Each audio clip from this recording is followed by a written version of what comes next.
If you write good prompts, you can do a lot of things with AI and write good content, write good SEO content, write content that is engaging. You're seeing agentic type AI where the workflows and you connect multiple processes together. That's going to be, in my opinion, one of the transformative things that happens with AI, certainly on the marketing side, but across different functions as you begin to tie the technology together across functions and automate processes. We built an AI translation prompt that has an embedded library. So we have that library that we are able to tap. And we launched for a few $1,000s a Spanish website, for example, in a matter of 45 days or something like that, right? We also brought in an offshore translation resource that helped confirm certain pages, and it's now bringing in actual leads for the company. And then all the content that we produce gets translated into multiple languages. So Spanish, German, French, soon to be Japanese, and some other things, right? So I want to be able to produce blogs, for example, and I want to be able to publish that automatically from the AI tool that we use onto the website. I want to be able to automate the translation process. Perplexity, ChatGPT, Claude, and so forth, you need to use in concert with each other. So if you want to conduct research, Perplexity is great.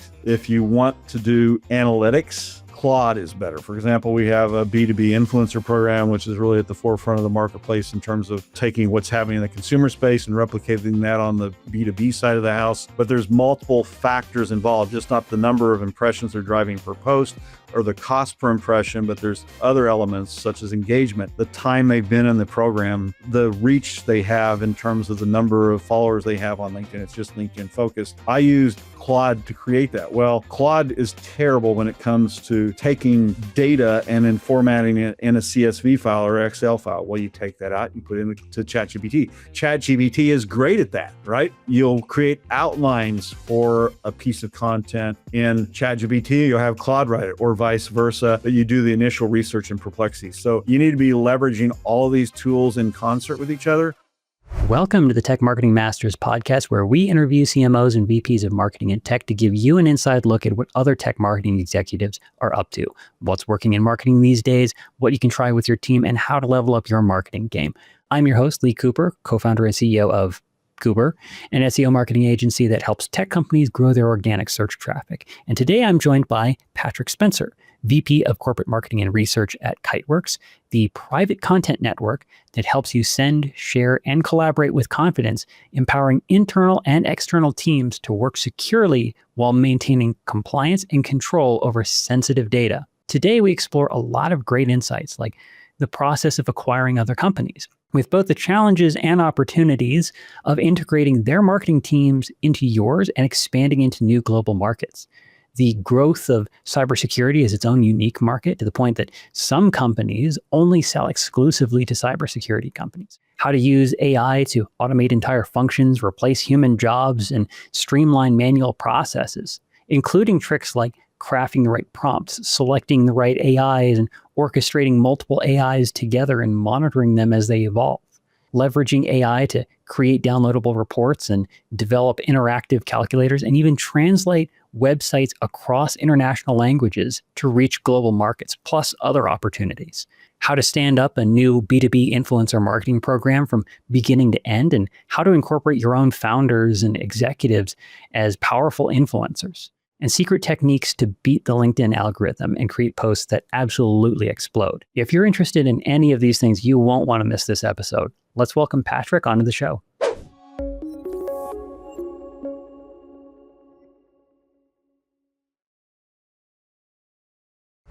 All right, Patrick, welcome onto the show. Hey, Lee, good to talk to you as always. It's been a while. Yeah, a little while since we've worked, together in the past. So I know a little bit about you, and I know a little bit about Kiteworks. But for my audience here, people are probably not quite as familiar with you. So I'd love to get a little bit of an intro on, maybe where you came from originally, maybe where you started out in marketing, or how you got into marketing. Sure. I've been at Kiteworks a little more than 3 years. It's been a fun ride. It's a great company. Customers love us, partners love us. The company is growing exponentially, which you can't say about a lot of tech companies who are profitable. We did a big liquidity event earlier this year, or last year, depending on when you're listening to this podcast. raised almost $500 million, Rule 30 plus and so forth. Folks can check us out on the website. The company, in a nutshell, provides a platform approach, which we define as a private content network that envelops your secure email, secure file sharing, managed file transfer, your secure web forms, and so forth into one platform. Uses hardened security to the nth degree that secures and protects that information from malicious nation states. It also uses a very innovative approach in terms of data governance called next generation digital rights management, video technology, where when you're collaborating with those thousands of third parties that you typically work with on sensitive content throughout the year across your organization, it allows you to protect that where the data never leaves your environment through that technology, yet your third parties can edit and comment, whether it's Microsoft technology or CAD files if you're a big manufacturer and so forth. It aggregates everything in one log, which has security as well as data governance implications. And it's a great company to be at. I'm very happy to be a member of the Kiteworks team. In terms of my background, to answer the second part of your question, Lee, I don't know. As you can tell from my gray hair, I've been in the technology space for a number of years. I was working on a PhD at Berkeley, not in marketing or business, in a unrelated field in theology, actually. And my advisor left the program. I was working for a professor who was going on sabbatical. Another professor who was on my committee was retiring. So I decided maybe I need to finish the degree elsewhere, which I did. I actually finished the degree at the University of Durham in the UK, which is a great place to go and study, and was very blessed to work under my advisor, Stephen Barton. At the same time, it was time to go get a real job. And I ended up going to work for an agency, spent a year or two there that did a lot of work with IBM, and then Sun Microsystems, which was at the very tail end of its heyday. The stock, I think, was $86. It just split when I joined the company. And when I left almost 4 years later, it was $2.50, I think. I could tell you a lot of stories about that. Then I spent a decade at Veritas / Symantec, ran, as everyone can see in the background, our quarterly publication, which was digital. One of the first publications, actually, B2B publications that was on the iPad and the iPhone that you could buy as an app. It was really cool. Ran our customer marketing as well as our content marketing programs for about a decade. And then I left and did a couple different things, was head of marketing at a company, ran my own company for a couple of years, did a little early AI stuff. We were too early to the market. And then was at Fortinet. And then I spent a little time at Contrast Security for about a year and a half, which is a DevSecOps company. Then I've been here for a little more than 3 years. So that gives a rundown in terms of my background. Hopefully that's helpful. Yeah. So went from theology to marketing, and then a lot of it, obviously tech, but also a strong emphasis on the security and compliance end of the spectrum, if I'm reading that right. Yeah. Then I'd finished, I have 2 master's degrees. I'd finished one and needed to write the thesis for the second one, and told my wife, I'd been accepted into the MBA program at UT. We lived in Texas at the time, and told her, I just can't stand this business stuff. I can't imagine spending a career in business, but little did I know. So I actually went and finished my thesis and applied for doctoral work. And that's how we got out to California, actually. And lo and behold, I end up in business after all. You never know. Yeah. I remember my dad saying something to me when I was in high school. He was like, when I was a teenager, I said, there's all these things I was never going to do. And it's like literally 100% of the things I said I'd never do, I ended up doing. So it was like his own bad luck. And it was a lesson to me. It's like, don't ever say you're never going to do it, because then you've jinxed it. It's definitely going to happen. Yeah, it's definitely going to happen. Yeah, that's very true. Yeah. But I can also kind of see a little bit of the relationship from theology to marketing. There's sort of a mass communications theme that runs through those from what I understand. No, one of the methodology was a area of specialization for me when I went in academia, and ancient rhetoric and rhetorical criticism in general, and that obviously plays a role in marketing. So you can see how that at least laid a foundation for my marketing career.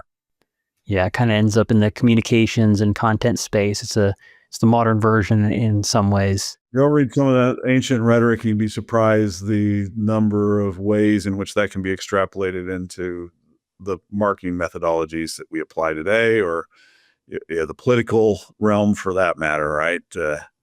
It's very informative. I'm surprised that more people haven't explored, an actual analysis of ancient rhetoric and how it can be applied to modern marketing today, because there's a number of ways to do so.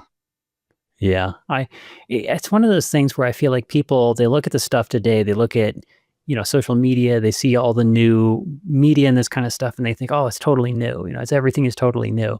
And there are some things that are new, but I mean, people have been figuring out how to convince each other of things and believe in things since like as long as we've been speaking, basically. So you can go back into history and find like the fundamentals are still there. They don't have social media, sure, but they're still talking. They were still arguing. Now, for our audience, go read Rhetorica ad Herennium, which is, purportedly written by Cicero, which is not the case. And you'll be fascinated at some of the rhetorical instructions that are embedded in that document and how they can actually be applied today if you read through it. Go read Theophrastus' Characters, which is very instructive as well, that talks about these different character types, the bully, the drunk, and so forth, and what they're like. And that's actually very interesting as well. So you'd be surprised at the ways it can be applied today. Yeah, I can kind of see that. But anyways, kind of moving back to, you're at Kiteworks. You guys are growing exponentially and you're profitable, which I think is probably, an aspiration for a lot of the people I talk to. A lot of my people are kind of like early stage. Some of them are like pre-series A and this sort of thing. And so profitability is this, it's a twinkle in their eye, but perhaps not a thing that's even remotely close in some cases. And it takes a good leader to run an organization. I've worked at some of those big companies I mentioned, right? I've worked for folks that were great business leaders and, great leaders just of people. John Thompson, for example, at Symantec, who was the CEO there and chairman of the board for 10 years. And then he retired, and then he became the chairman of the board over at Microsoft. A really good man, great leader. People followed him. But we've also, I'm not naming names on this podcast, obviously, I've also worked for some folks that weren't the greatest business leaders and weren't good leaders of human beings. And that makes a big difference. And in our case, with Jonathan Yaron, who's our CEO and chairman, who took over back in 2017, this is a long time before I joined the company. It's been transformational, and it takes time as well, right? The changes that he made, you begin to see some of the repercussions or the actual positive outcomes several years after the fact. And, it's now been 8-9 years since, he became CEO, and the company's roaring, and every year gets better, which is exciting. Yeah, that sounds good. I mean, I was doing a little crawling through Google News, and it seems like some of the recent news is like you raised that, almost half a billion in funding. And then it also sounds like there was been a big acquisition spree, kind of taking up a whole lot of things from, it looked like Europe. And I didn't mention that. Yeah, we've just acquired 5 companies over the past 3 years. When I joined the company, we were just in the mix of the first one. And they have all been different types of companies. It's been focused on Europe, just because the exchange rates and so forth. You can get better deals on companies right now in Europe for the most part. And they've all contributed to, the appreciation of the company and the value that customers get. It's helped us in terms of market penetration in certain markets as well. The latest one was 123 Form Builder, which is a data collection web form company based in Romania, a leader in the space, great technology. And we've actually used it for a few things here already in the marketing department. And I have another one that's on the horizon, actually, an email I sent yesterday. So it's great when you buy these companies, you use their technology. It augments what you do in the marketplace, or it gives you a bigger foothold in different different markets, whether it's industries or geographies and so forth. Yeah, that's an interesting one. I guess, I mean, 5 acquisitions in 3 years, is the strategy to just kind of like acquire them and then integrate them into the Kiteworks platform so that it all becomes kind of like a unified technology, or is it more of like cross-selling customers? I'm curious. It depends on the acquisition, right? Some of them it might be there's Totemo we bought and we purchased the company because they had a great presence in the Docker region. It was a very well run company. At the same time, they were based in Zurich, Switzerland.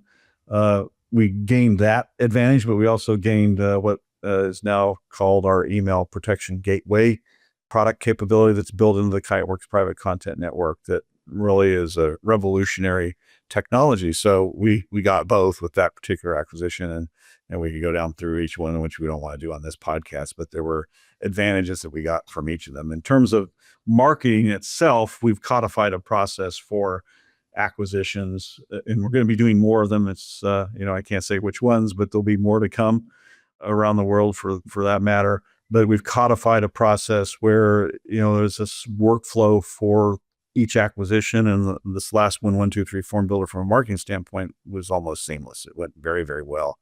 And it's a great management team at that company as well, which obviously always makes a big difference in terms of the acquisition process. Yeah, I'm kind of curious actually. You've got me hooked on that one because I don't really have any experience with companies that are acquiring a whole lot. I take that back. There is one company I've worked with that might be considered like private equity, and they slurp up everything in the cybersecurity space. If I mention the name, a lot of people would be like, "Oh yeah, that one." But it's, for the most part, I'm working with a lot of early stage startups, and so they're on the receiving end. They want to get acquired, if you will. So I'm curious, like for Kiteworks, what is usually the main goal for marketing in that process that you're talking about? And like, what does that acquisition process look like for marketing? Well, there's obviously a series of activities that take place pre-acquisition announcement that need to occur, whether it's messaging, it's website changes, and emails that need to go out for partners and customers, the press release, targeted pitching, some SEO stuff, which I think we're going to talk a bit about later on in the podcast. Making sure that we capitalize on cross links between Kiteworks and the acquisition, or Kiteworks, and if we have other acquisitions we made that still have their websites that are live, even cross linking onto those, you get a significant uptick for organic search, both domain authority. It depends on the domain authority of the acquisition you're making as to how much you're going to benefit. In case of 123 Form Builder, their domain authority is quite high. So we benefited from the cross-linking that actually happened between the site. And that's one of the standard checklist items that we work on. So, most folks will think about messaging and the press release and maybe some media pitching and so forth that needs to occur, blog post and so forth. But we're trying to think more strategically beyond that, so that, that we lay the groundwork from day one so we get optimal impact. And then there's obviously activities that happen post-acquisition, and it depends on the technology and how it can be integrated, and that product roadmap. That is it going to take a long time. Certain things can be integrated faster than others. There's obviously a lot of cross-sell, upsell opportunities that take place. There's marketing programs designed around those. So, when you work on M&A activity from a marketing standpoint alone, there's a lot of complexity and a lot of nuances that you need to account for in order to be successful at the end of the day. Yeah, I can definitely see that. Like one of the problems I could easily see is also, assuming the other company has their own marketing team, and like, how do you kind of integrate with that team? I know some places they just kind of don't keep the team that they're acquiring. Other places they're really big fans of trying to keep as many people as they can. I'm just curious. I don't know if that's too sensitive or anything like that, but I would be curious, like how you sort of integrate the other company and their people. It depends on the acquisition, right? In some instances, it's redundant, and that's part of the acquisition strategy. It doesn't matter if they're in marketing or finance or sales or the channel or wherever they work within the organization. It ends up being redundant. And many instances, these companies are acquired to build revenue, right? So, if they're contributing revenue, then they're kept on board. And then some people voluntarily leave at the same time. But yeah, we've had some, like our EMEA marketing team came through one of our acquisitions, and we've seen great results by transitioning over to that team that we actually acquired a little more than a year ago. So it depends on the circumstances. And I think that's true of probably any company. Yeah, that makes sense. So in some cases you might have redundancies. In some cases you have people who just leave. And then in other cases, if they're doing a great job, especially in a region where you might not have a lot of presence, then that maybe is like part of the whole, shtick of buying them, is you're buying the marketing presence in that area. So it's kind of like you got to strategically pick and choose what you're keeping there. Well, I mean, I remember when I was at Veritas for 3 months or so running the head of customer marketing. So this has been back a number of years. I didn't have any gray hair at the time. And the Symantec acquired Veritas, as some of our listeners may remember, which is a big acquisition. Forgot how much money Symantec paid for them. Well, Symantec had one person running customer marketing, and they were floundering. They laid her off, and we took over their customer marketing program, and I ran it for a decade, among other things, right? Took on more and more responsibilities.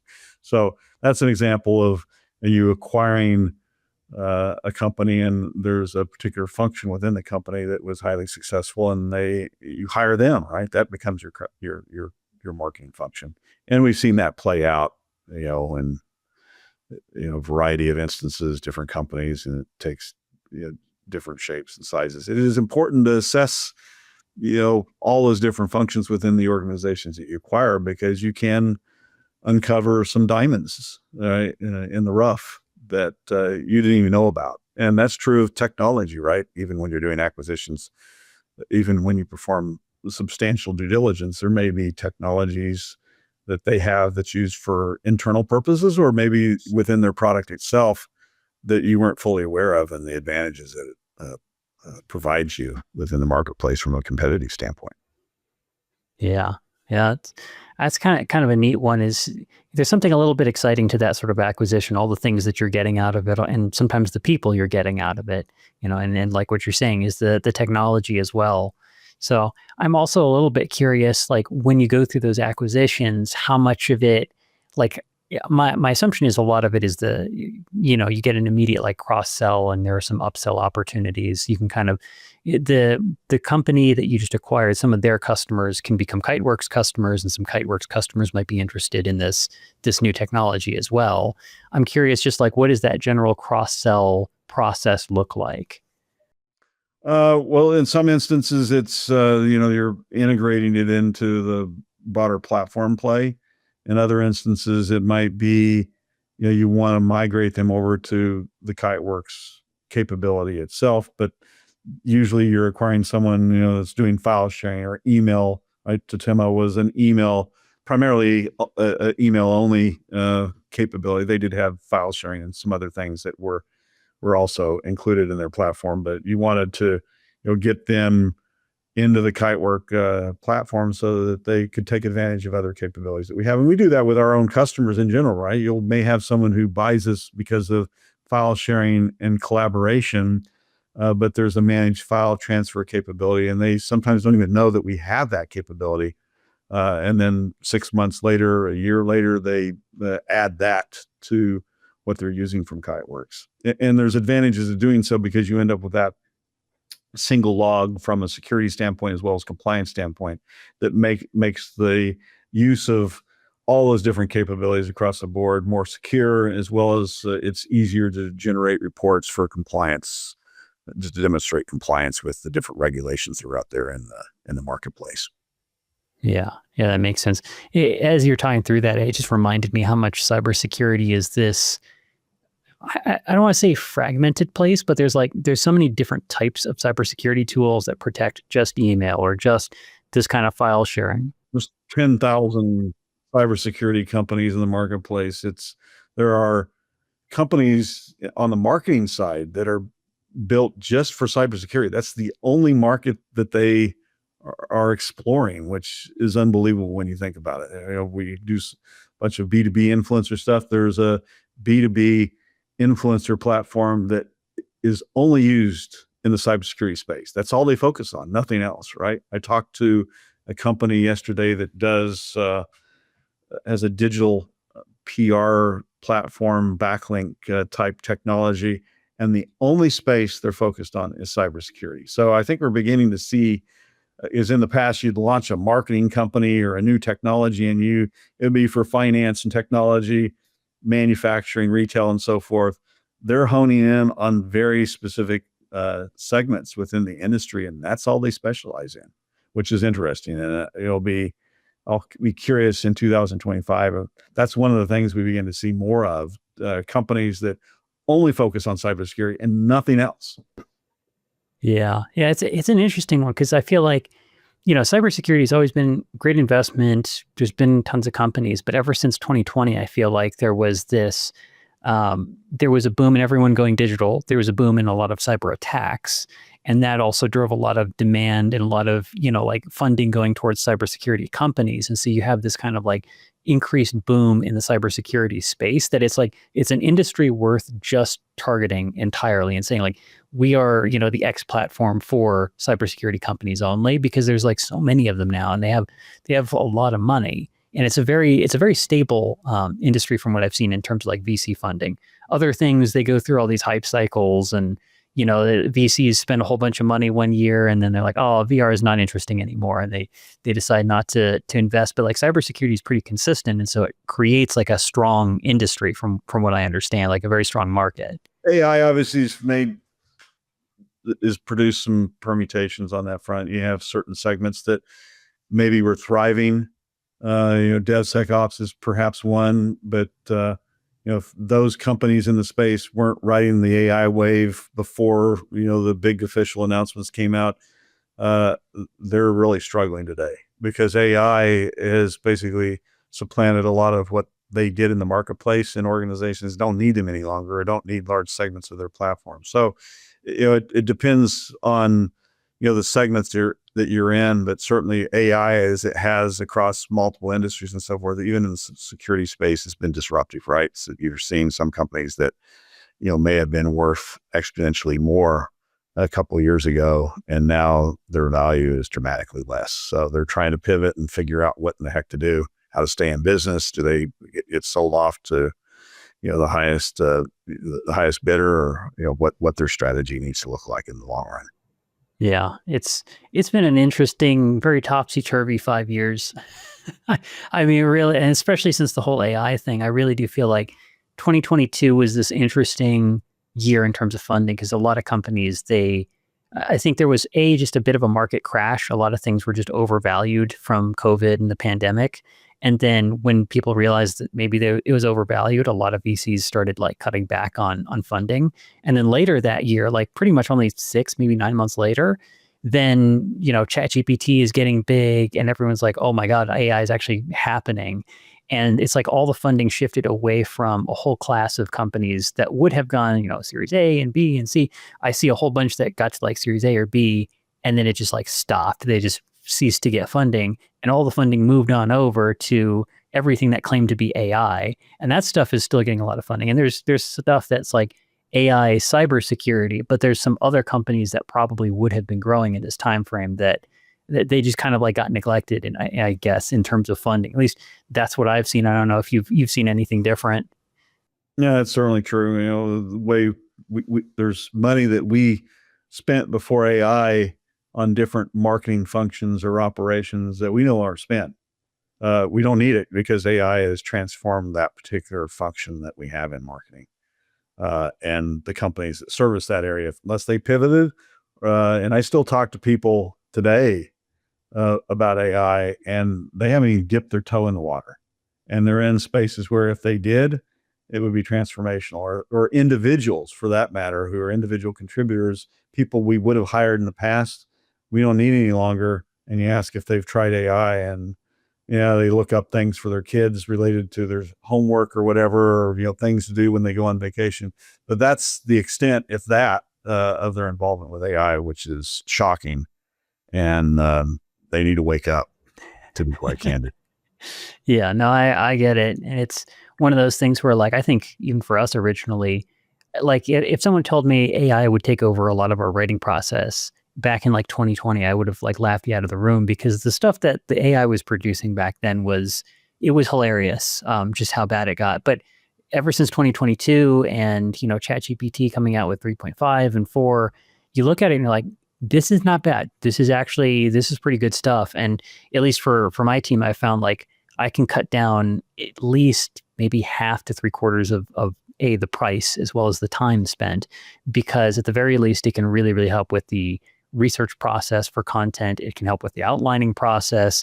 Still needs some human intervention, but man, it does a lot more than it used to. And it's kind of like what I was realizing at one point was if I just went with complete manual writing, I would just be basically up creek because there are other agencies and SEO agencies where they're doing like 100% AI. You probably aren't in business any longer if you are, or you're unfortunately in the unemployment line. And I know some people where that's happened.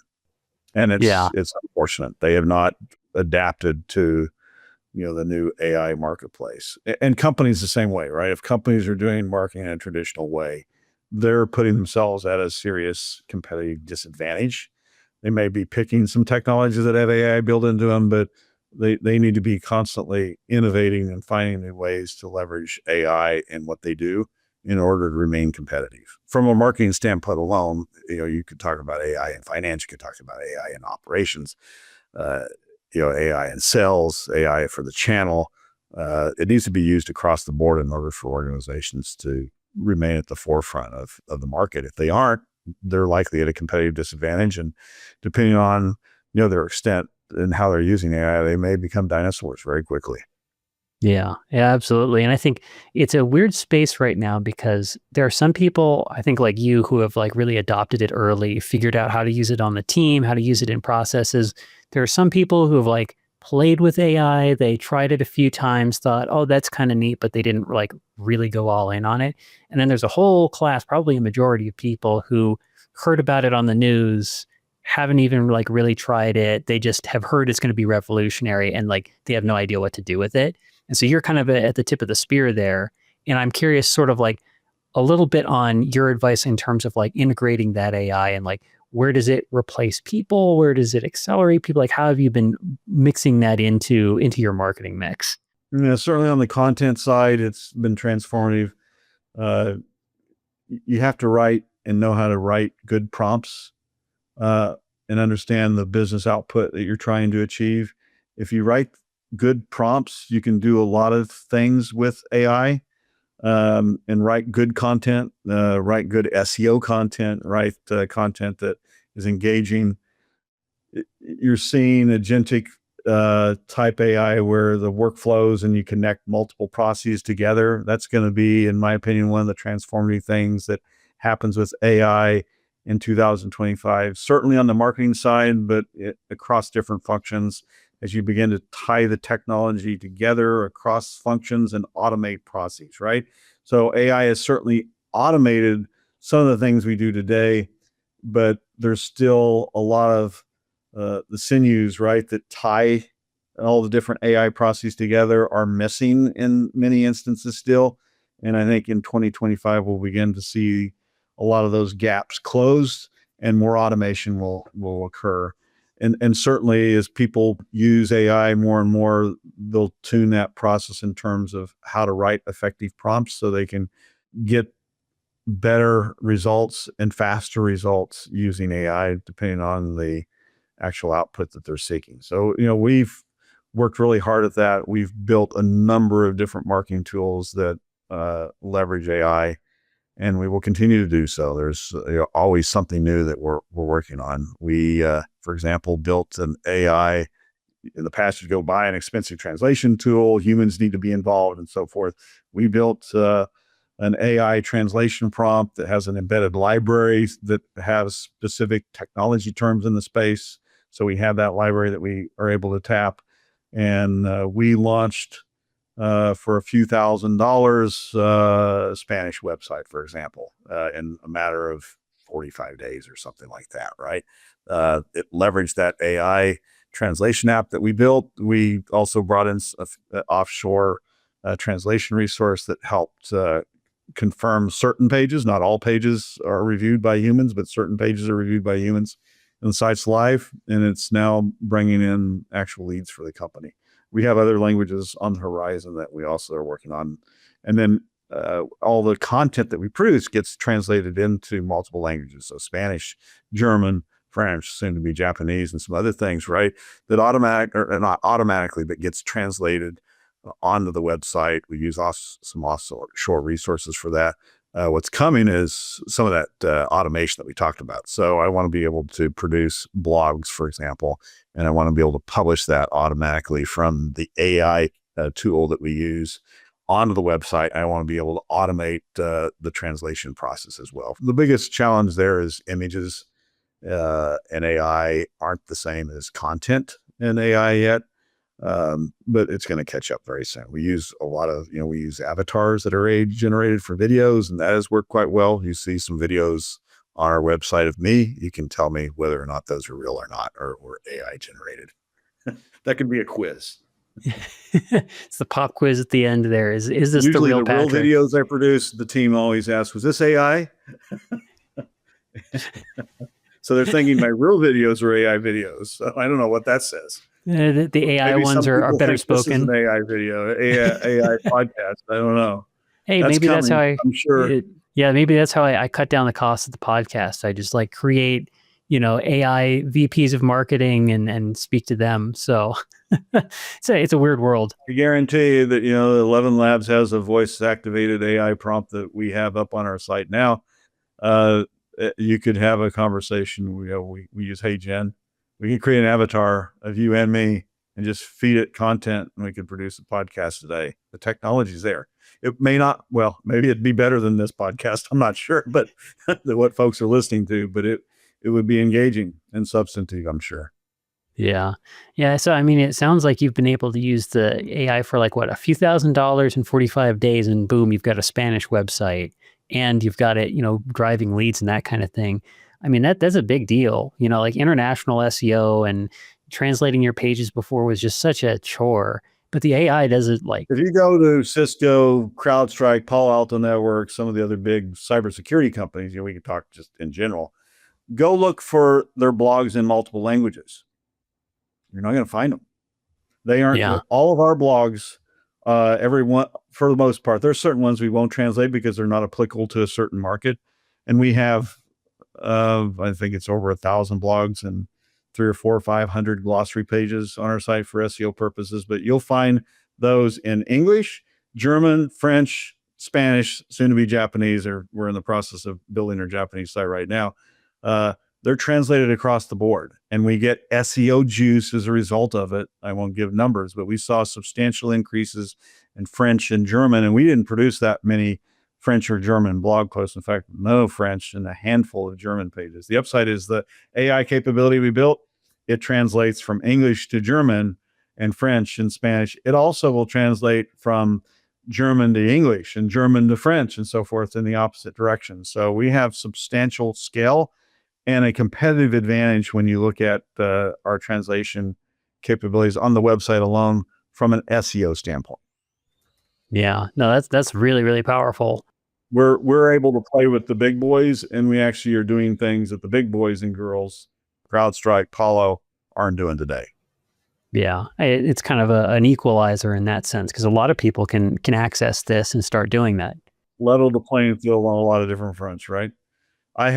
We have more substantive thought leadership research on our site, partially because of AI, partially because we are thought leaders in the space, than Palo Alto does on their site, right? If you want research reports, we got 4 major research reports and soon to be some others that we're publishing that is partially enabled by AI. Certainly some are almost entirely enabled by AI. If you look at the industry risk report on our site, that is generated by AI. Now, it took a lot of human customized prompts that I developed one weekend, but it analyzed multiple data repositories that are publicly available in the marketplace, right? And then we came up with a risk score algorithm that was based on AI and some guidance that I gave AI to create the actual score. the underlying calculation and the associated scores. And then we wrote the actual content using AI and published it. Matter of take aside, the actual layouts that took place. It was generated in about 4 or 5 hours. All of that. This is a 30-page research report. And there's a blog post. There's a press release. There's social. Guess how we generated all that content? With AI. And it's very helpful for us in terms of backlinks and our SEO strategy, thought leadership. But it also helps the marketplace because suddenly we're giving them something that's actionable. How do you evaluate, you look at data breaches. How do you evaluate data breaches, right? There's a lot of different factors that should go into that. Well, we create an actual algorithmic score or calculation that you can use to analyze an actual data breach based on the number of records that were breached, how many compliance regulations were impacted, how many people were impacted, was ransomware involved, was ransomware not involved. All of that's baked into the actual algorithm that we developed, which was created with the aid of AI. I look a lot smarter than I am. I'm not that smart. The AI makes me look a lot smarter at the end of the day because of the way we use it. Yeah. Well, I mean, to be fair, it requires the right intelligence to use AI the right way. So like what I'm thinking is I'm sure there are a lot of people who they use the AI, they put in some prompts and, they don't really know how to prompt it or they don't know how to feed it the right data. They don't know how to like guide it the right way. And so the AI gave it its best effort and it wasn't very good. Like it hallucinated, it created stuff, it started talking smack about the user or whatever.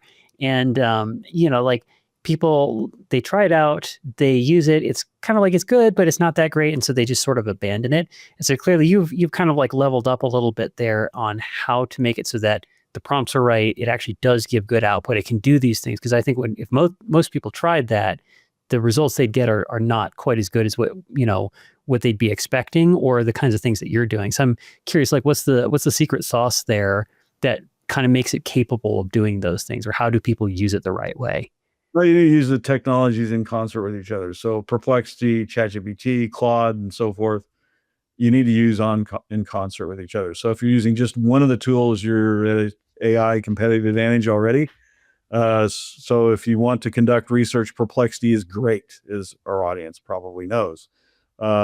If you want to do analytics, Claude is better. For example, we have a B2B influencer program, which is really at the forefront of the marketplace in terms of, taking what's happening in the consumer space and replicating that on the B2B side of the house. Well, there's multiple ways to evaluate the effectiveness of that program I actually created with AI. It did take a number of guided prompts to do so, an algorithm that we use to evaluate the effectiveness of each B2B influencer in our program. But there's multiple factors involved, just not the number of impressions they're driving per post or the cost per impression, but there's other elements such as engagement, the time they've been in the program, the reach they have in terms of the number of followers they have on LinkedIn. It's just LinkedIn focused. I used Claude to create that. Well, Claude is terrible when it comes to taking data and then formatting it in a CSV file or Excel file. Well, you take that out, you put it into ChatGPT. ChatGPT is great at that, right? You'll create outlines for a piece of content in ChatGPT, you'll have Claude write it, or vice versa, but you do the initial research in Perplexity. So you need to be leveraging all of these tools in concert with each other. You also want to, for some of the things you do for SEO, we've bought a technology tool where the technology team there has tuned the algorithm over a period of 4 years. We don't have 4 years to do all this work in every instance to ensure that it's getting optimal results from an SEO standpoint. So all the research that happens, all the optimization and tuning from an SEO standpoint occurs in the background. We don't worry about that because it's built in the tool. So you buy tools that are tuned like that. And then in other instances, you still have to put together the different technologies yourself to generate those findings. However, we're like I said, the automation pieces in terms of how you piece together all those AI technologies, I think is coming into 2025. That's going to be one of our focus areas to get optimal value out of those and take the human out of it wherever possible, whether it's posted to the website or the actual analytics that take place. Like B2B influencers, using, I don't know, AI in that instance, but we want to automate the full onboarding process, which involves humans now. I don't want humans involved in onboarding influencers. They fill out a form. They say they're interested. We've pre-qualified them. They sign the legal agreement. They're onboarded in the payment system, and then they're onboarded into the system we use for pushing activities to them on LinkedIn to share and to comment on. And then the actual payment process, I want to automate as much of that as possible. All those pieces aren't automated today. We can use a combination of AI as well as other technologies to automate it. Yeah. Yeah, no, that's interesting. There's a lot of good stuff in there. I mean, one that you're mentioning is just using the right AI for the right thing. I think a lot of people, they hear ChatGPT and then they try to use it for everything, and it's not an everything tool. I'm like a super big fan of Perplexity. Anybody on my team can say that I'm just a total shill for Perplexity, but it is very much like a research thing. Like if I have complex questions and I want something that's pretty accurate, Perplexity is remarkably good. But if I wanted it to start calculating things for me, it's really not what it was built for. I'm kind of like abusing it, and it's not really tuned for that. And so it's kind of like, to some degree, recognizing a different AI might be tuned for a different task. You might need to know it by task, and then it's piecing together the tasks, automating it, having it, run by itself. That's the thing that is still kind of up and coming. And yeah, there's almost like a Zapier play there. Well, and the algorithms change on these AI tools as well. So just because one is better than others for a certain task today doesn't mean that won't change in a month. So it's important to stay on top of the permutations and the developments that are happening in the AI space as well, because it's not, you don't stick your stake in the sand and that's it, but it's constantly transforming and moving. So you need to be aware of the changes, because that will change your prompt strategy over time as well, to your point. Yeah, yeah, and it's like I'm hearing stuff about XAI, and then I'm hearing stuff about Llama, and I'm kind of like, I don't even know what I would use those for, but I'm sure they have some like special strength. One of them might be coding or something like that. But yeah, and then of course like piecing it all together. But it's interesting, you're able to like almost, or it looks like you're trying to automate the whole B2B like influencer program that you have. I'm you kind of went over a little bit of that, but I'm also curious more about the B2B influencer program just overall, because normally when I think influencers, I think that's kind of like B2C, get some people on YouTube and Instagram and that kind of stuff. Is usually very commonly a consumer thing. And then when I look at B2B, everyone's like, well, it's basically LinkedIn or nothing. And a lot of companies don't seem super enthused with the results they get on LinkedIn, and they try some stuff. They don't get a big following. They're kind of like, meh.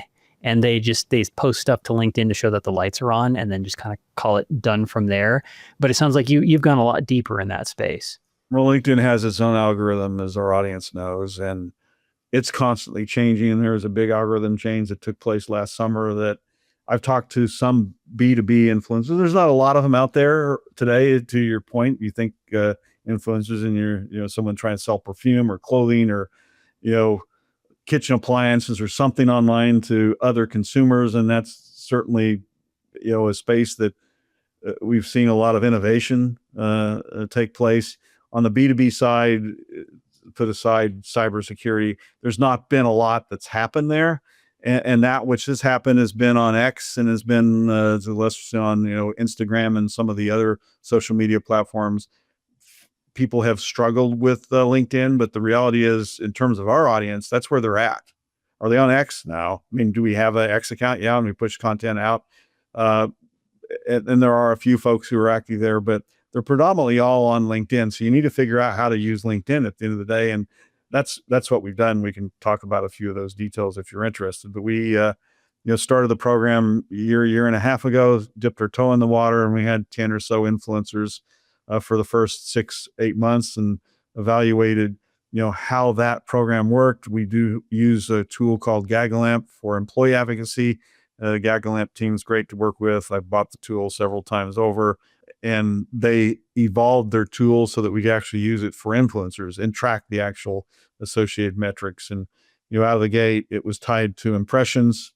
And then we, have gotten more sophisticated in how we evaluate the effectiveness of the influencers. So we look at other things such as cost per impression. We can evaluate that. We look at things in terms of the reach. And then, as I mentioned, we created an actual algorithm that looks at engagement and reach and cost per impression and impressions, average impressions per post and so forth. And that's baked into an actual formula that we use to evaluate the effectiveness of every. And just because you're an influencer in our program and accepted, that doesn't mean you're an influencer for life. So we do track on an ongoing basis, a monthly basis, how the influencers are doing. And if someone's algorithmic score goes down over a period of several months, then we do offboard them over time. And that's just part of being an influencer. They realize that, and we're transparent with them about how we evaluate them as an influence in the program. Yeah, that is an interesting one because I feel like a lot of companies, especially when it comes to B2B social, I think there's a lot of companies that know they should be on LinkedIn and they try some stuff and nothing like really resonates. And so I'm just curious, like, what is it that maybe they haven't tried that you seem to be able to find? Like, is it the ability to find the influencers? Is it just like the sheer number that's in cybersecurity as opposed to like some of the others? There's a couple tools that allow you to pinpoint cybersecurity or compliance. Two of us are expanding. It's primarily cybersecurity influencers in the marketplace. So we use those, and that helps you, build. And we use them every month or so. And there's new people that go into those platforms. So it's a growing pile of folks who you can actually target as influencers. That doesn't mean that they've agreed to be an influencer. They're good possible targets, right? They have an adequate number of followers on LinkedIn. Usually we don't sign up anyone with fewer than 5,000 followers because that's not enough. And the way the algorithm works, LinkedIn only exposes it to a small percentage of your total followers. But we also look for folks that are posting content in the right way, not simply doing likes. If you're doing likes, you're not a potential influencer. You need to rethink if you want to be an influencer, you need to rethink how you do engagement on LinkedIn. So folks who do comments, folks who post new innovative pieces of content that resonate and generate good engagement, those are the ones we're looking for. And we have, influencers who have 4,000 or 5,000 followers I think we have a couple who have 200,000 plus followers on LinkedIn, but finding them, is not simple. There's some tools you can leverage. And then we have some offshore resources who work with us for a couple of years now, who are proven resources who actually do research every day to find new influencers. And then we warm them up and we target them. And then we ask them if interested in being an influencer for Kiteworks. And, the hit ratio is 10, 12%, somewhere in that vicinity in terms of the total number of folks we target and those who actually sign up to be influencers. But we target only those that meet certain parameters. We're not targeting just everybody. It's those who have an adequate number of followers, but are also doing things on LinkedIn that are generating engagement. And understanding that LinkedIn algorithm is important. Those changes last summer in their algorithm dramatically impacted the number of impressions that occur per post. So I've talked to some influencers in the space who said they've seen a 90% decrease in terms of the number of impressions that each of their posts generate on average. We haven't seen as big a dive as that, but we certainly have seen a decrease. LinkedIn favors personal accounts more than corporate accounts now. So we've done a couple A/B type tests, and we did one where we saw, as a fun video, we saw about 1,000 impressions on it. And I did a couple weeks later on our 2025 forecast report on my own personal account. I did that, and it had over 7,000 impressions, and I think about 2,500 views of the actual video that we posted. Carousels were effective. Carousels are getting dinged now by the LinkedIn algorithm, and they're getting smarter and smarter. So if you're using commenting farms and so forth, they know that the same number of people are commenting on your post all the time. And where in the past those comments would help your post resonate better on LinkedIn, that's not the case today. They actually know that Lee comments on my post all the time. So your comments don't get as much of a value from a algorithm standpoint as someone else who never commented in the past on my post who suddenly does. That's an interesting one. I hadn't thought that one through, but like, yeah, it's distinguishing a first-time comment. It's a very scientific approach that moves constantly. So, yeah, good. Yeah, I know. It's kind of like repeat commenters are not worth as much as like a first time commenter. That is kind of interesting, but it makes sense from LinkedIn's perspective that, you could have people who are just like constantly, commenting, or there's a little bit of a backroom deal there. Well, and if you post regularly on LinkedIn, then you're going to be less likely to have one of those exponential LinkedIn posts that go through the roof. We had someone who hadn't posted in a year. I won't name names. He's actually in marketing, I hate to say. He hadn't posted in a year on LinkedIn. This has been a year and a half ago, and he did a post, and it's like one of our record posts. So LinkedIn actually likes instances where someone hasn't posted hardly at all, if at all. And if you post the right thing, it might go through the roof. You may never go through the roof again because it's one and done typically, but LinkedIn, for some reason, likes instances where Lee Cooper has never posted or hasn't posted in the past year, and suddenly you do a cool, interesting video post. Heck, you might get 10,000 impressions or 20,000 impressions. I forgot what it was. It was like 15,000, I think. And we don't generate hardly anyone in the marketplace today is generating on the B2B front on LinkedIn, generating 15,000 impressions. Yeah. Yeah. Meanwhile, I'm over here thinking like I post twice a week, very regularly, same time, and I get like 200 to 300 impressions. Now, to be fair, I'm in a fairly niche space, but like it's very, very small. But yeah, I mean, it sounds like you've got a whole process for like finding them, reaching out to them, getting them onto the program, sort of monitoring how it's actually, working out in terms of not just impressions, but There's a virality to these as well. The one I mentioned that was our A/B test experiment. There's a long tail effect. LinkedIn evaluates a post over time. That one didn't break 1,000 impressions until like day 3 or 4, and it was only over the next week or two where it just took off. And then it took off because there's ongoing comments and responses to comments. You need to do that. There needs to be likes. There needs to be reshares. It's all built into their algorithm. And over time, if you do all those things right, and it can't be just the same number of people who comment on your post all the time, it will take off over time. And that's what happened with this one that, exceeded 7,000 impressions and 2,500 video views. But those are exceptions, right? Are we I could tell, I won't say so because it's proprietary information, but we know what the average number of impressions is across our influencers. We have 50 or 60 in our program, and we're adding more. We know the average cost per impression. And I know from that algorithm score that we create, I know what that average score is as well. And we watch that on a monthly basis. And LinkedIn doesn't always announce the changes they make to their algorithm, and you can pick up on those things by, actually measuring the results of your program at the same time. And then you tinker with it. You need to be constantly tinkering with it, making changes so that you're optimizing your posts as best as possible. Yeah. Yeah.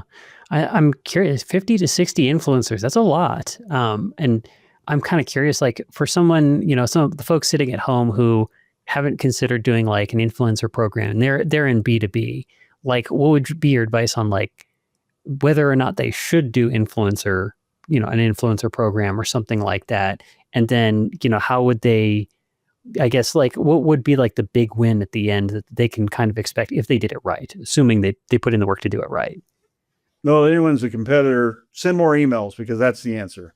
More HubSpot emails. I'm being facetious. That doesn't work, right? If I was going to build a program that I wanted to succeed, I mean, you need to have HubSpot emails or Pardot emails or whatever you send out. That's necessary evil, and webinars and so forth. Yeah, those have diminishing returns, and those returns are going to continue to diminish in 2025, for example, and 2026 and so forth, because there's so much noise out there. You mentioned cybersecurity, 10,000 companies in the cybersecurity space today. There's way too much noise to keep track of all the different companies. And you might be doing innovative things, but breaking through that noise and connecting with decision makers in your space is darn difficult, right? So finding new ways to reach people is, in the influencer program, is one of them, right? So if you don't have any followers on social media, then it's going to be more difficult for you to, from a corporate brand standpoint, with your corporate account at least, to break through the noise. Now, if you got right, the other way you could look at it is you could go recruit some influencers, and you could get more followers on your account. And we actually have a program in place where we recruit people to follow our account. And if you look at the Kiteworks account, I think we're 26,000 followers now, which is substantial. So you need to think about, what your strategy looks like. If I got to pump out a bunch of social content, but you don't have any followers on your LinkedIn account and you're in the B2B space, you're just doing a checklist of stuff that's not going to drive value for your organization. How do you build your account so you can get more followers is what you need to ask, right? So people actually hear your message because they're following your account. And if you have very few followers on your account, maybe you need to think about recruiting influencers. You might be able to reach 10, 20, 30 fold more by recruiting the right influencers in your space to share your content. And then because they're sharing content, you're going to have a corollary impact on the number of followers that you have on your LinkedIn account, right? More people who've seen your content, the more likely they're going to want to. And if you're putting good content out there, just don't put shit out that isn't going to resonate in the marketplace. You have to put out stuff that's quality content. And, our research reports we talked about, that's quality content. That's content that people want to promote, one, and feel comfortable promoting if they're influencers. And two, it's stuff that folks find helpful in making strategic decisions or even tactical decisions in regards to their market and how they're constructing their cybersecurity or their compliance strategies. Yeah. There's a lot of good stuff in there. I mean, part of it is one thing I kind of took away with that one is getting influencers helps get their followers be your followers, which of course means that when you're actually going and you're posting, there's actually impact. I think a lot of companies just post to LinkedIn for the sake of posting to LinkedIn, I guess, and showing that the lights are on. But if there's no followers, like, who cares? And then not only that, but there's also a little bit of you're kind of using the kind of content that influencers can promote, like research reports. Because I've noticed that sometimes, like, the content that an audience wants and the content that you can share with other influencers or like share across the space is not always the same content, but those research reports tend to get coverage really easily. So you can send them to influencers and it's easy for them to cover. And it's also helpful for audiences. People want to share that type of content because it's thought leadership and it shows trends that are happening in the marketplace. And, more and more cybersecurity people in the past, you'd look up their LinkedIn account, right? It has an avatar, doesn't have a real photo. Maybe it's not even the real name, or it's, Lee, C, or Patrick S, right? They don't even provide their last name.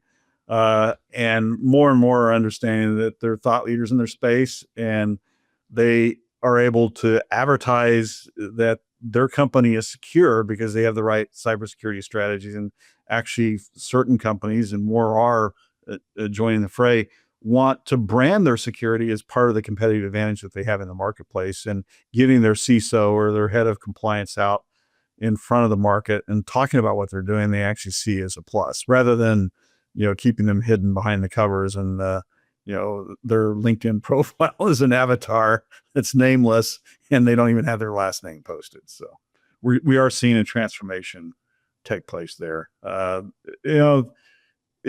We've worked with the Mandiant folks before, and some of our audience there's a great Wall Street Journal article on Brian Krebs and how he stealthed because the cyber criminals were going after him, which is quite fascinating. He lives somewhere out in Virginia, and whenever he has a contractor work on his house, he has a fake name that he uses because they were swatting him, going after him. So check out that article. It's a fascinating article in the Wall Street Journal that was published a week or That's two ago, crazy. early December.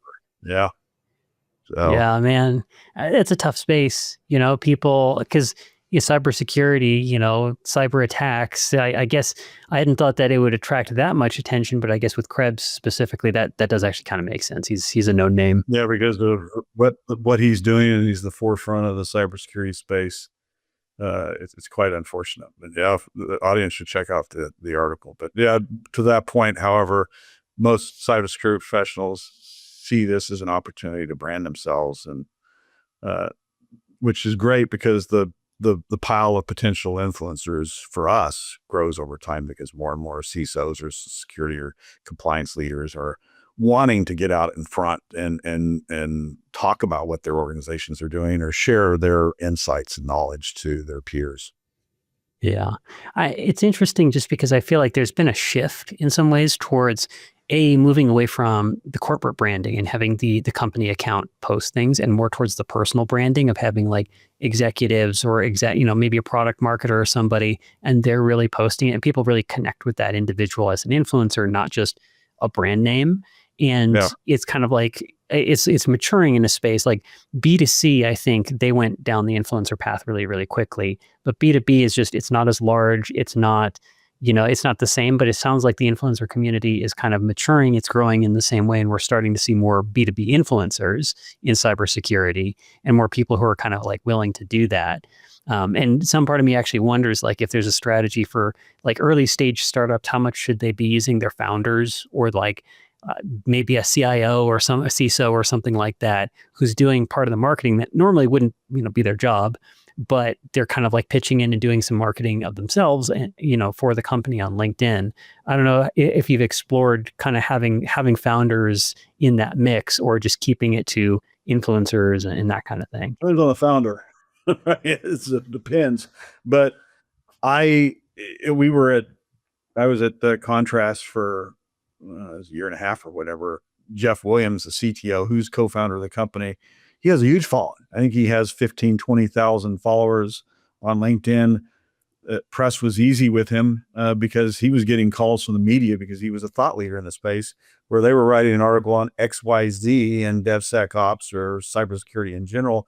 And they wanted to interview him because they knew that he always had something interesting to say. So it has to be someone who's transparent, but someone who has something interesting to say and has a reputation in the marketplace. If they're starting from scratch, then you're going to have to brand them over time. And you should not expect the exponential results that you're going to get with Jeff out of the gate. That said, our CISO, he's a thought leader. And he's also the SVP of operations at Kiteworks. He's been with the company for 20 years. So that's in and of itself a huge feat, particularly when you look at CISOs and the average amount of time they spend in most organizations is a couple of years. He's lived through breaches. He has wonderful insights. He's very articulate. He's very transparent. And he has the aspect that he's not only the CISO, he also runs all of operations for the company. So all IT and all security and all support also report into him. He's a great interview. And we, really didn't do much PR or any PR until the last year. And we dipped our toe in the water, and we've been doing a lot more media coverage, particularly with the liquidity event, than we had in the past. And Frank has written articles. He's been interviewed a number of times on podcasts as well as written articles. And the content they typically get from him, the reporters, the journalists love, right? The podcasters love, because he's providing very, very valuable insights to his peers that they're able to leverage and has a unique perspective as well because of the nature of his jobs. And that's just one example. But Frank didn't have a huge LinkedIn following, but that's growing over time. So you need to combine your different marketing programs. In this case, PR has been a critical engine to drive his visibility, which drives the visibility and the brand awareness of Kiteworks at the same time. Yeah, that's interesting. So you're kind of looking for the right founder. Ideally they're already a great influencer. That's an easy go. If they're not, then at least they speak well. They're able to like speak to reporters and to the press really well and give them something. And then you can build them up over time. But I can see some cases where a founder is just Depends on the nature of the company, right? In our case, we're a cybersecurity company. Our CISO needs to be one of those individuals who's out in front. We're positioned as a thought leader in the space, speaking opportunities, media opportunities, podcast opportunities, making sure that he's posting content on LinkedIn, right? Which he does. He even has a TikTok account, for example. We love Frank. I do. That's the perfect CISO to work with. But if you're selling marketing technology, your CMO needs to be the one who's out in front in the marketplace. And I worked at LivePerson for a year and a half, and I worked for Anurag Wanhedra, who was the CMO. He was the mouthpiece for the company because we were selling largely to other CMOs or CISOs, CSOs, the chief sales officers in the marketplace. And he was the one we wanted to have front and center. So it depends on, the space you're in as to who in your organization needs to be the one that you're trying to position as a thought leader. And we have multiple folks, right? We do a lot of M&A activity, as we already spoke about. So our SVP of of uh, business strategy and operations, he's someone that we position that way. And in fact, he was on 2 interviews this week. So, and obviously our CEO, given the right opportunity, will put him in front of the press. He did, when we did the liquidity event, he had an interview with the Wall Street Journal. Folks can check it out. The article was very informative, and it was a great conversation, and it was very helpful for other companies who are raising money and, later stage, fast growth companies like ourselves. I'm sure they would find that article helpful. So depends on the circumstance, as you know. Yeah. Yeah, I mean, it kind of sounds like depends a little bit on the audience and who you need to put in front of them. Depends on whether or not you have somebody who you can reasonably put in front of them. I've known some founders who, very smart people, really respected them, but You don't put a them in people front of the person. media. You don't. Exactly. Yeah, it was one of those where you're like, okay, let me see if I can get the CMO to do something instead, So it kind of depended on the people you have. And if they have a LinkedIn account, you don't want them doing a whole lot with their LinkedIn account. But many you do, right? And it needs to not simply be the agency's going to manage my CMO's account. You want the CMO to be involved in that process. I worked at companies where that used to be how they operated. Where, I'm going to hire a marketing agency and Lee's going to do it. I'm sure Lee will do a great job, but Lee is not going to have certain perspectives and have a human touch like the actual executive. You want them to be engaged in the social process, in my opinion. I would not outsource it to an agency except in certain instances. Yeah, no, I've definitely had people who reached out to me saying like, "Oh, we can take over your LinkedIn," and I was kind of like, "No, thank you. Actually, I don't think you're going to have the same insights on SEO or like being a practitioner, And maybe there's a way for an agency to help automate a lot of the things around like posting schedule and repurposing content. But I think at the very least, you need to have that person who's truly a thought leader, knows the space, knows the audience, knows the kinds of things that like nobody is saying yet, but it's important for people to hear, to have that thought leadership. And you can't cut that person out, or you've just kind of like missed the whole uniqueness of having them as an influencer. Right. If we outsourced Jeff, at Contrast, we would have lost a lot of valuable insights because only Jeff has those things in his head, and he has a lot of personal connections. So, getting them engaged and then having them actual comment and respond is a big plus. And we've done some LinkedIn posts with our CEO. He's involved in the process, and he is actually very engaged. And he's a very analytical fella. He enjoyed seeing how they performed at the same time, and he's very competitive as well. So he loved the fact that his posts performed better than some of his peers. Yeah, I can kind of see that. There's a little bit of I think sometimes the analytics are even there to get you a little competitive, kind of say like, hey, you're winning, create a little bit of an incentive. It is fun. I hadn't been paying attention to it, and that post I referenced, I think my boss told me, yeah, and it's performed better than I think all of my posts. Now your post is, you have a post that performed better than mine. So I guess I need to have a bet with him or something. Yeah, that makes sense. But yeah, I mean, it sounds like you've got a whole bunch of things going there, from the acquisitions to AI to the influencer program. You're kind of trying a whole lot of new stuff. And I think a lot of people have some stuff to munch on and sort of, mentally chew on. I guess what's coming up next? What's the next big thing for Kiteworks, or for you personally? Well, getting the seams between the different AI technologies connected, which will result in automation. And automation, whether AI is involved or not, is important. It's going to be an exciting year in 2025, and we're building out our strategy, what we're hearing in the marketplace, where opportunities reside. And then, we're an acquisitive company. I'm sure there's going to be some acquisitions on the horizon that will give us expanded market presence or technology presence in the marketplace. And our technology itself is constantly evolving and in development, and there'll be some exciting announcements in regards to our capabilities at the same time. Nice. Kind of growing on all fronts there. I guess where would you want people to be able to reach you or Kiteworks? Well, they can check out Kiteworks on LinkedIn. That's a good place to follow us and see. If you follow our account, you'll get the news. Some of those thought leadership reports, you'll be able to tap into those. You'll get them in your feed. In my case, you follow me on LinkedIn and feel free to reach out to me on LinkedIn. Always happy to engage, get insights, hear what you thought of different posts that we put out. These research reports that we publish, we always welcome input on those at the same time. Yeah, sounds good. All right. Well, it's been great having you on the show. Well, thanks. I always enjoy reconnecting with you, Lee. So we'll have to do this again in a year. We'll see what's changed. Yeah, and then see what's happening in 2026. Definitely.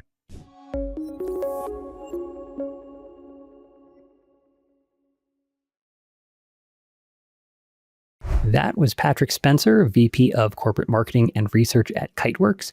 You can find him on LinkedIn, and you can find his company at kiteworks.com. That's KITEWORKS.com. I'm your host, Lee Cooper. It takes me a long time to put together these podcasts, so I'd love it if you only take a second to rate and review this episode in your podcast player of choice, or if you're on YouTube, just take a second to hit the like button and subscribe to make sure you get upcoming episodes. I'll see you next time.